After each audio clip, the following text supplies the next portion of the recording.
మన ప్రభువైన యేసుక్రీస్తు నామములో మీకు మా శుభాభివందనములు.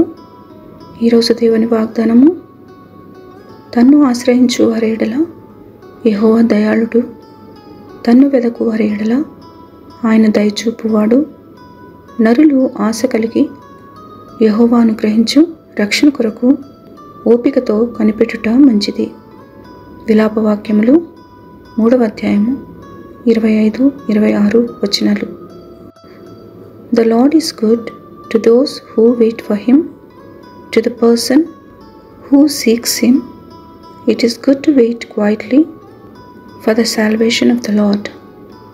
Lamentations chapter 3 verses 25 and 26. ప్రార్థన. ప్రేమగల ప్రభువా, ఈ దినమున మీరిచ్చిన వాగ్దానముకై వందనాలు. ఓరిమితో వేచి ఉండి మీరిచ్చిన వాగ్దాన ఫలమును పొందుటకు శక్తి నిమ్మని యేసు నామములో వేడుచున్నాము తండ్రి. Amen. Have a blessed day. God bless you.